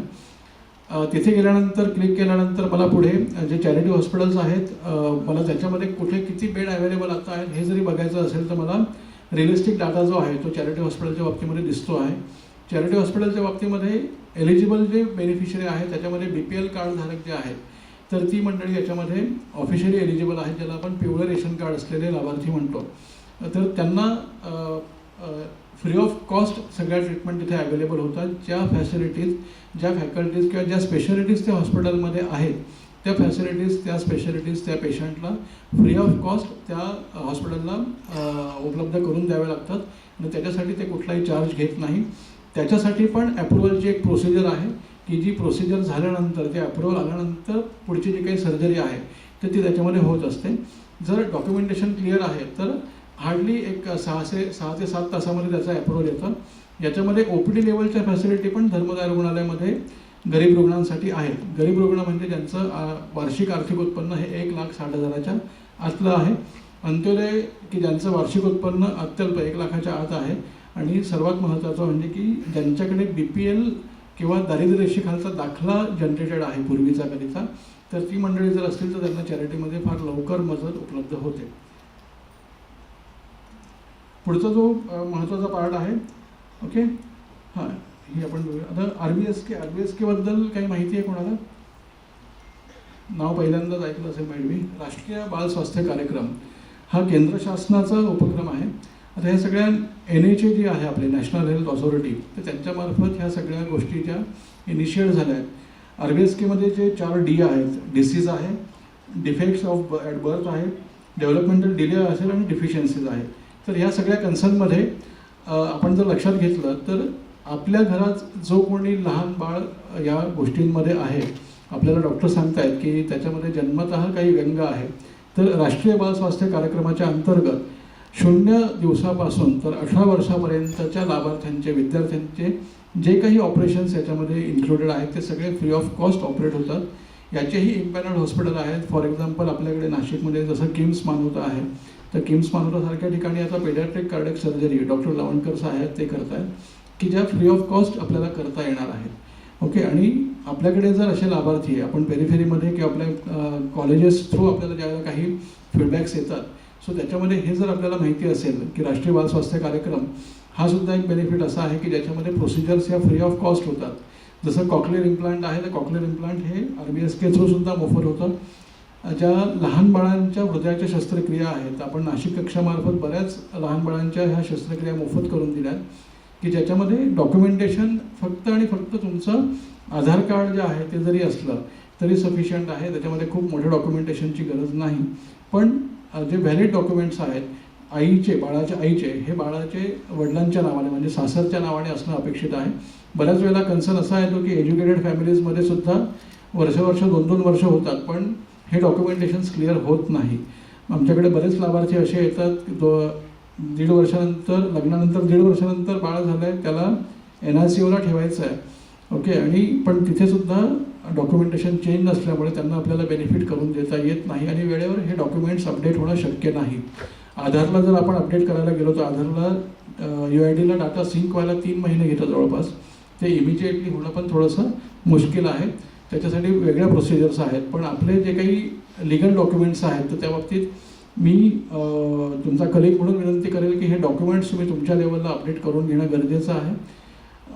आउट ऑफ द सब्जेक्ट हेही सांगेल की बऱ्याच वेळेला नॉमिनेशनमध्ये मिसेसचं नाव जरी टाकलेलं असेल पण जर तुमचं मॅरेज सर्टिफिकेट जनरेटेड नाही आहे तर तुमच्या इन्शुरन्सचे पैसेसुद्धा आपल्या उपरोक्ष आपल्या वाईफला मिळत नाही किंवा नॉमिनीला मिळत नाही.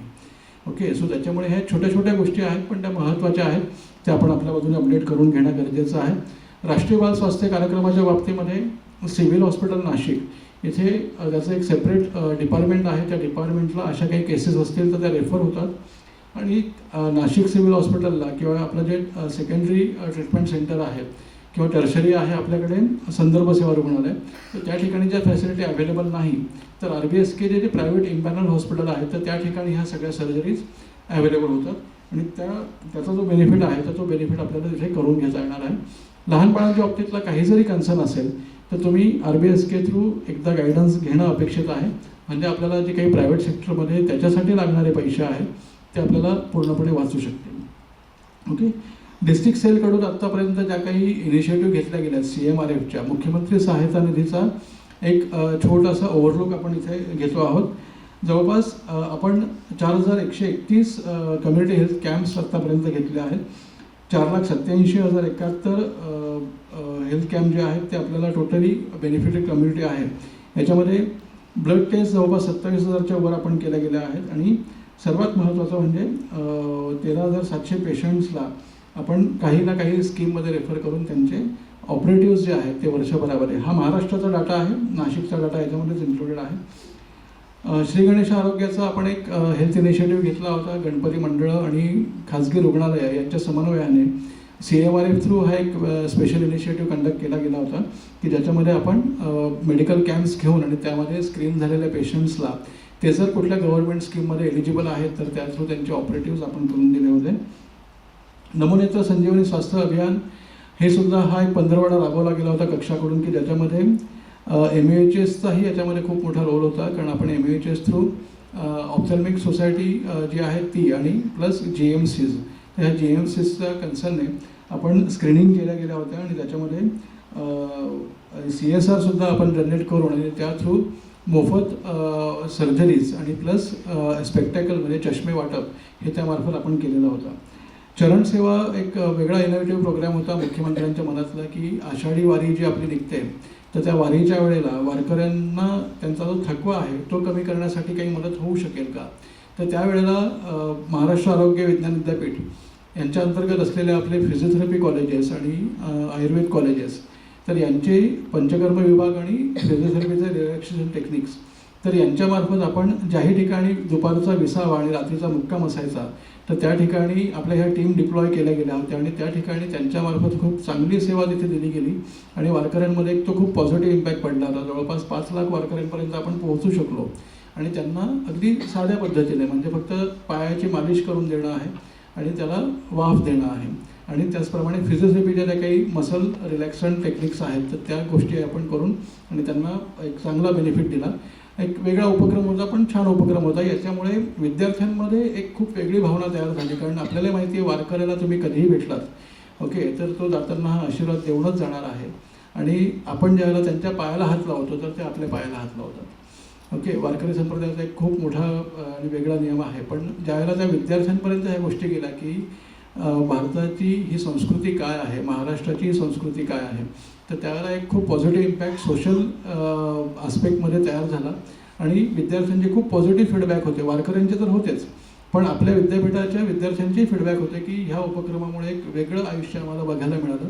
अदरवाईज आजकाल व्हर्च्युअल मीडियामध्ये आपण रील्समध्ये आणि याच्यामध्ये ह्या सगळ्या गोष्टी बघत असतो पण प्रत्यक्ष वारीला जाणारी मंडळी आपल्यापैकी कमीच असतील पण विद्यार्थ्यांनी ते फील केलं आणि त्याचा एक खूप चांगला इम्पॅक्ट पडला. याचं नाशिकचं क्रेडेन्शियल एवढंच की सर्वात पहिली दिंडी आपल्या इथून निघते निवृत्तीनाथांची आषाढी वारीची. त्याच्यामुळे याची सुरुवात नाशिकपासून झाली आणि नाशिकमध्ये सिन्नर तालुक्यापर्यंत म्हणजे नगर जिल्ह्याच्या बॉर्डरपर्यंत नाशिक कक्षाकडून आपण ह्या सगळ्या गोष्टी इम्प्लिमेंट केल्या आणि पुढे त्या जिल्ह्याने म्हणजे पुढे नगर असेल, पुणे आहे, सोलापूर आहे तर त्या जिल्हा कक्षाकडून हे सगळे कोऑर्डिनेशन होऊन आणि एक चांगला उपक्रम राबवला गेला.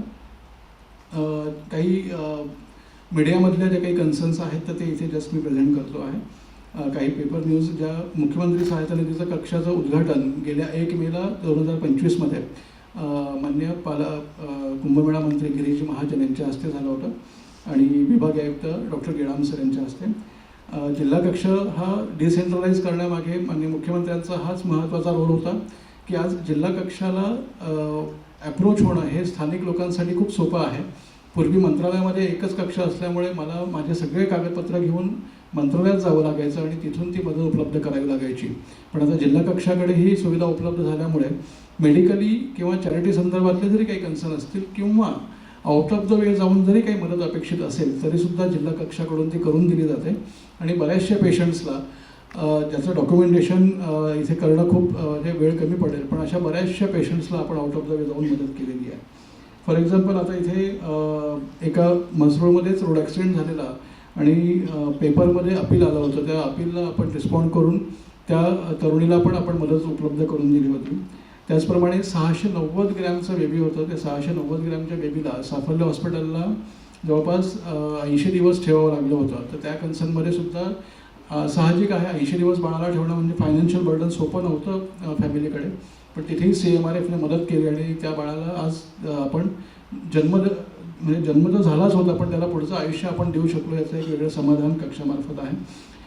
डॉक्टर विजन सरांकडे एक इमर्जन्सी केस ॲडमिट झाली होती. म्हणजे emergency in the sense OPD स्क्रीनिंगला गेल्या होत्या, पण सडन तिथे हार्ट अटॅक आला आणि तिथेच त्यांना ऑपरेट करावं लागलं. आणि त्या कन्सर्नमध्ये तिथे अजिबात म्हणजे आपण ज्याला म्हणू की स्लममध्ये राहणारी आणि दुसऱ्यांकडे धुळीभांडी करणारी आजी होती. तर त्या केसमध्ये तिथेसुद्धा त्यांना आपल्याला मुख्यमंत्री सहायता निधी कक्षाकडून आपण मदत उपलब्ध करून दिली आणि फ्री ऑफ कॉस्ट ती सगळी सर्जरी आपण अवेल करून घेतली. सो अशा बऱ्याचशा गोष्टी आहेत की ज्या आपण केल्या आहेत. चरणसेवेचे काही कटिंग्स ज्या आहेत, श्री गणेशाच्या आहेत, आरोग्य सेवा सप्ताह आहे.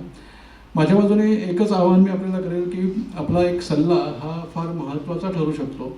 आपण सगळे एज्युकेटेड पर्सन आहात, हायली सेन्सिटिव्ह पर्सन आहात.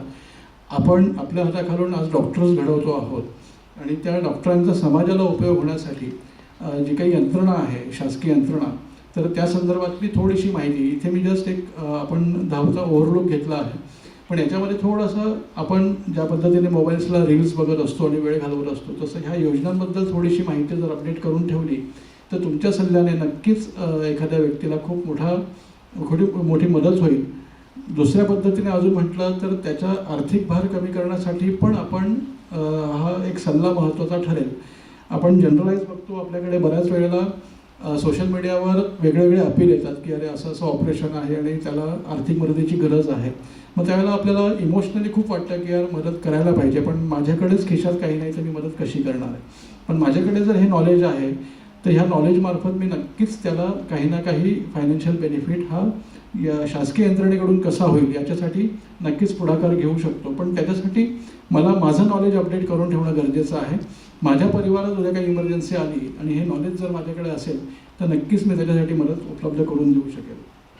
दुसरं महत्त्वाचं, सर्वात शेवटचं आणि सगळ्यांना जे माहिती आहे, रुग्णसेवा हीच खरी ईश्वर सेवा आहे. त्याच्यामध्ये याच्यामध्ये आपण सगळेजणं काही ना काही प्रमाणात ऑलरेडी पार्टिसिपेट करतच आहात, कारण आपण विद्यार्थ्यांना पात्र ठरवत आहात म्हणून आमचे विद्यार्थी येऊन इथे मेडिकल एज्युकेशन घेऊ शकतात, बरोबर. आणि ते डॉक्टर झाल्यानंतर कुठे ना कुठे समाजामध्ये सेवेलाच सगळे उतरतात. त्याच्यामुळे तुमच्या सगळ्यांचा ऑलरेडी याच्यामध्ये खूप मोठा वाटा आहेच. पण ह्या गोष्टींचं थोडंसं नॉलेज आपल्याला जर अपडेट झालं तर नक्कीच याच्यामध्ये खूप चांगल्या पद्धतीने समाजामध्ये एक चळवळ उभी होईल. आणि आज जो काही आर्थिक भुर्दंड आपल्यासारख्या मंडळींवर पडतो आहे, आपल्यामध्ये मलाही माहिती आहे की आपण सगळेच जण रेग्युलर स्टाफ आहात असं नाही. काही मंडळी आपल्यामध्ये कंत्राटी पण आहेत, ओके, की ज्यांना कुठल्याही पद्धतीचं शासकीय बेनिफिट नाही. पण ह्या योजनांमार्फत जर आपण ते बेनिफिट करून घेऊ शकलो, आपल्याही घरामध्ये एखाद्याची आई असेल, एखाद्याची आजी असेल की ज्यांचं गुडघ्यांचं ऑपरेशन होणं गरजेचं आहे पण माझी आर्थिक परिस्थिती नाही म्हणून मी थांबलेलो आहे, तर त्या केसेसमध्ये आपण नक्कीच एक चांगलं काम उभं करू शकू.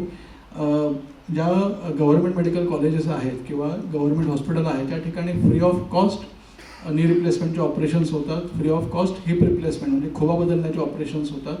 पण हे आपल्याला माहिती असणं अपेक्षित आहे आणि ते माहिती असण्यासाठी हा जो काही प्लॅटफॉर्म आहे, हे जे काही वेबसाईट्स आहेत त्याच्यावर थोडासा अभ्यास करून जर आपण नॉलेज अपडेट केलं तर नक्कीच त्याचा खूप चांगला बेनिफिट आपल्याला आणि सोसायटीला होऊ शकेल. आपल्यापैकी ज्याही मंडळीला कधीही मदत लागेल, माझा नंबर आपल्याकडे असू द्याल, कधीही काही मदत लागली तर डेफिनेटली आपण कॉल करा. माझा मोबाईल नंबर आहे 9822265001.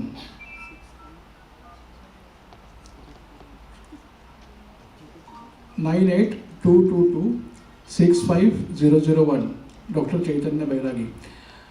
ओके, आपण काही शंका असतील तर मला कृपया विचारा आणि शंका विचाराव्या अशी माझी अपेक्षा आहे. कारण बऱ्याच वेळेला असं होतं की नंतर कधीतरी फोन येतो मला ओके, बऱ्याच ठिकाणी मी हे ओरिएंटेशन घेतो तर त्यावेळेला शंका नसतात, पण नंतर बऱ्याच वेळेला फोन येतात की सर असं असं आहे तर काय करावं. ओके, डेफिनेटली आपल्या प्रशासनाकडून आपण सुरुवातीला सर्क्युलर काढून घेतलं असल्यामुळे विषयाचं ओरिएंटेशन आपल्याला होतं की कुठल्या विषयाला चर्चा होणार आहे. पण आपल्याला काही शंका असतील तर प्लीज विचारा, किंवा कोणाचे काही सजेशन्स असतील की याच्यामध्ये काय असायला हवं. कारण आपल्यापैकी असे काही लाभार्थी असतील की ज्यांनी कधीतरी या योजनांचा लाभ घेतला असेल, पण त्याच्यामध्ये काही अडचणी आपल्याला फेस कराव्या लागल्या असतील. तर तसे जरी असेल तर तसेही काही इनपुट्स द्या की जेणेकरून आम्हाला ह्यावर देता येतील. आहेत काही शंका? हां हां, ओके. आता याच्यामध्ये पॅकेज कॉस्टिंग जे आहेत, आपण ज्या सर्जरीज आहेत, ज्या प्रोसिजर्स आहेत, तर याच्यामध्ये आपण जर वेबसाईटवर गेलात तर याच्यामध्ये याची पॅकेज कॉस्टिंग ही ऑलरेडी दिलेली आहे की याला कशाला, कुठल्या ऑपरेशनला किती पैसे योजनेतून उपलब्ध आहेत. सर्वात महत्त्वाचं, मुख्यमंत्री सहायता निधीमध्ये मगाशी जसं मी बोललो की मुख्यमंत्री सहायता निधीला आपली जी मेडिकल टीम आहे मंत्रालयामध्ये, तर त्या मेडिकल टीम्स हे सगळं जस्टिफाय करून सिटी वाईज आणि हॉस्पिटलच्या कोटेशन वाईज जस्टिफाय करत असतात की किती अमाऊंट ही डिस्बर्स व्हायला पाहिजे. त्याच्यामध्ये मुख्यमंत्री सहायता निधीमध्ये मॅक्झिमम 2 लाखाचं कॅपिंग आहे. 2 लाखाच्या वर मदत होण्यासाठी मुख्यमंत्री महोदयांची विशेष परवानगी लागते. पण आत्ता जे आयडियल कॅपिंग आहे ते 2 लाखापर्यंतचं आहे, जे ट्रान्सप्लांट सर्जरीमध्ये आपण देतो. आणि ज्या रेग्युलर सर्जरीज आहेत तर त्याच्यामध्ये मॅक्झिमम 1 लाखापर्यंतचं कॅपिंग आहे. आणि प्रधानमंत्री जन आरोग्य योजना म्हणा किंवा महात्मा फुले जन आरोग्य योजना, तर यांचं जे कॅपिंग आहे ते याचं डिसाइडेड आहे की याचे पॅकेज कॉस्टिंग जे आहे, जे पॅकेज कॉस्टिंग आपण त्याच्यामध्ये टाकणार आहोत, जे हॉस्पिटल रेज करतं ज्याला प्री ऑथरायझेशन म्हणतात, तर त्या प्री ऑथरायझेशनमध्ये बेसिक कॉस्टिंग जी आहे ती ठरलेली असते. जर स्टे वाढला, जर पुढे मला 7 दिवसाचं माझं पॅकेज होतं जे गव्हर्नमेंटकडून मला अप्रूव्हल आलं होतं, पण मला जर ते एक्सटेंड करावं लागतं आहे तर त्याचं पर डे एक्सटेन्शन हॉस्पिटलला टाकावं लागतं आणि त्याचे पर डे प्रमाणे पैसे हॉस्पिटलला अप्रूव्ह होत असतात. सो अशा पद्धतीने महात्मा फुले योजनेमध्ये ज्याला म्हणू की आर्थिक लिमिटेशन नाही, पण आपल्याला जेवढे दिवस पेशंट एक्सटेंड करावं लागणार आहे तेवढे दिवस आपण होऊ शकतो. दुसरा महत्त्वाचा विषय, ज्या इलेक्टिव्ह सर्जरीज आहेत तर इलेक्टिव्ह सर्जरीच्या बाबतीमध्ये कॅपिंगचा कन्सर्न येत नाही, कारण तिथे कॉम्प्लिकेशन होण्याचे चान्सेस फार कमी असतात.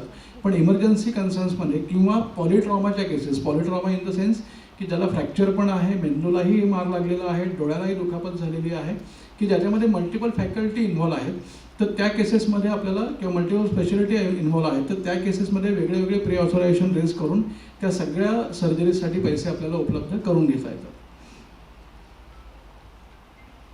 तुमचा हाच प्रश्न होता ना? Yes, okay. अजून काही प्रश्न सर? बरोबर, राईट. हो, CGHSचं अप्रूव्हल जर तुम्हाला आलेलं असेल, ओके. आता CGHSचे अप्रूव्हल माझ्यामध्ये बऱ्यापैकी थोडे लोअर साईडला येतात. ओके, सो त्याच्यामुळे आपण ॲडिशनल बेनिफिटसाठी CMRFला जाऊ शकतो. ओके, पण आधारला ह्या सगळ्या स्कीम एकमेकाशी कनेक्टेड आहेत. सो PMJYच्या बाबतीमध्ये त्याचं प्री ऑथरायझेशन हे वरच्या लेवलला जस्टिफाय होतं ज्यावेळेला अप्रुव्हल्स देतात. ओके, याची जी अप्रुव्हिंग कमिटी आहे तर त्यांच्यामार्फत ज्यावेळेला हे सगळं स्क्रुटनाइज होतं.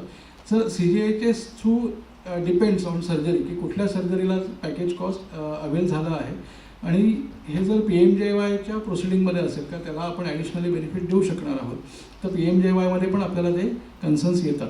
इव्हन ESICच्या बाबतीमध्ये पण होतं की ESICला जरी आपण अप्लाय केलं असेल एखाद्या लेबरने आणि त्याला तिथूनही निधी आलेला आहे किंवा अप्रूव्हल आलेला आहे, तरी पण तो इकडे CMRF किंवा PMJYमधून घेऊ शकतो.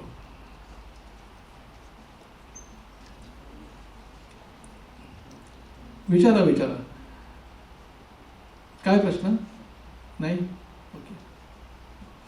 काय असेल डाऊट्स तर प्लीज विचारा. ओके, काही अडचण नाही. तुम्ही मला नंतर फोन जरी केलात, फोन उचलला नाही गेला तर व्हॉट्सअप किंवा टेक्स्ट मेसेज टाकाल की ज्याला मला तुम्हाला रिप्लाय करता येईल. कारण बऱ्याच वेळेला असं काही ओरिएंटेशन चालू असेल किंवा काही मीटिंग्स असतील तर त्या कन्सर्नमध्ये मग कधी कधी फोन उचलणं थोडंसं अवघड होतं. ओके, सो होपफुली तुम्हाला हा विषय समजला असेल. कदाचित माइट बी तुम्हाला ह्या गोष्टी नोन असतील, पण त्याच्यामध्ये काही गोष्टी अपडेट झाल्या असतील. आपण खूप डिटेल नाही गेलो आहे, कारण आपल्याला 40 मिनिट्सच्या सेशनमध्ये हे सगळं कव्हर करायचं होतं. ओके, स्पेसिफिकली महात्मा फुले योजना किंवा स्पेसिफिकली CMRF याचे ज्यावेळेला ओरिएंटेशन्स होतात तर त्याला आपण ते डिटेल्समध्ये घेत असतो. पण आत्ता आपल्याला ह्या शॉर्ट पिरियडमध्ये ज्या काही ओरिएंटेशन देणं होतं जे तुमच्याशी निगडीत विषय आहेत, तर त्या कन्सर्नमध्ये आपण नक्कीच ह्या सगळ्या गोष्टी मेनली माझं तुम्हाला एक रिकमेंडेशन असेल का PMJYचा थोडा व्यवस्थित अभ्यास करा, कारण ती गरज आहे आणि त्यामार्फत बऱ्याच चांगल्या फॅसिलिटी अवेलेबल आहेत की ज्याचं आपल्याला नॉलेज असणं अपेक्षित आहे. CMRF डेफिनेटली आम्ही आहोतच. मुख्यमंत्री सहायता निधी हा ऑलवेज रेडी आहे मदत करायला, की जसं आपण आपत्तीमध्ये पण आत्ता बघितलं असेल तर पूरग्रस्तांसाठी मदत झालीच, त्याचप्रमाणे आत्ता दिंडोरीमध्ये जी आत्ता एक घटना घडली होती, आपल्याला सगळ्यांना नोंद असेल की एक गाडी त्या विहिरीमध्ये गेली होती आणि सगळे पॅसेंजर्स जे आहेत त्या गाडीतले हे एक्सपायर झाले होते. तर त्यांनासुद्धा आपले जे संवेदनशील मुख्यमंत्री महोदय आहेत तर त्यांनी 5 लाख रुपये त्या परिवाराला दिले होते प्रत्येक लाभार्थ्याच्या मागे. तर ते सुद्धा मुख्यमंत्री सहायता निधीमार्फतच ती मदत उपलब्ध होते.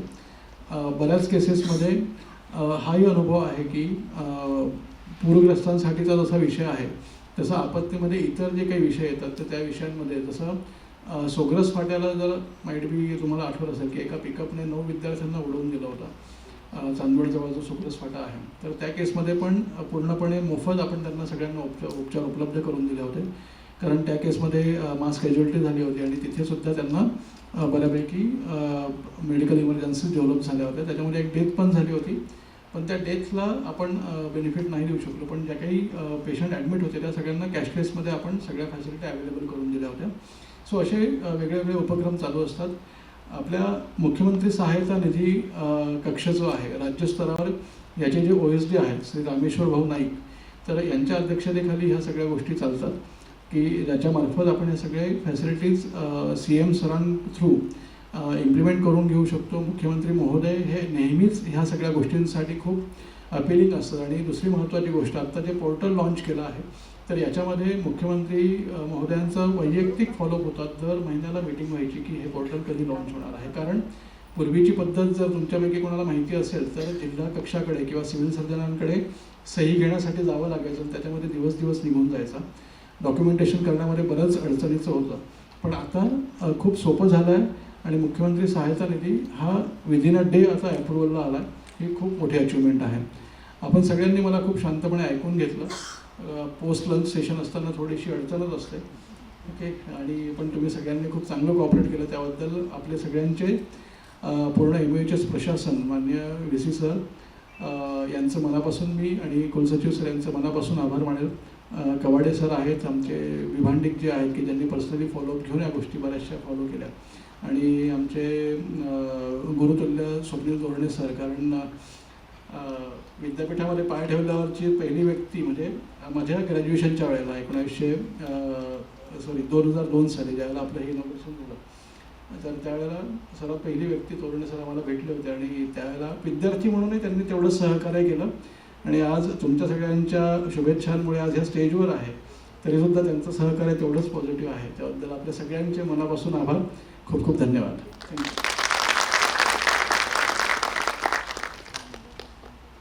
डॉक्टर चैतन्य सरांनी आपल्याला जी माहिती दिलेली आहे, एक शेवटची स्लाईड आपण बघितली तर त्याच्यामध्ये शेवटची ओळ होती, रुग्णसेवा हीच खरी ईश्वर सेवा.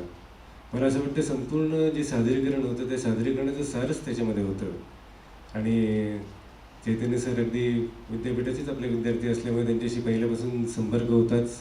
अत्यंत ॲक्टिव्ह विद्यार्थी, विविध संपूर्ण उपक्रमांमध्ये सातत्याने सहभाग घेणारे आणि जेवढे काही आरोग्य विद्यापीठातर्फे जेवढे काही उपक्रम राबवले जायचे त्याच्यामध्ये अत्यंत सक्रिय सहभाग सकारात्मकतेने घेणारा विद्यार्थी म्हणून त्यांचा नावलौकिक होतं. आणि आजही ते हा जो प्रवास आहे तो आजही सुरू आहे. चरणसेवेच्या माध्यमातून आपण बघितलं की मुख्यमंत्र्यांनी जी संकल्पना दिली होती 5 लाख वारकऱ्यांपर्यंत पोहोचण्याची आरोग्य विज्ञान विद्यापीठाचे विद्यार्थी, त्याच्यामध्ये एक महत्त्वपूर्ण भूमिका डॉक्टर चैतन्य सरांनी निभावलेली होती.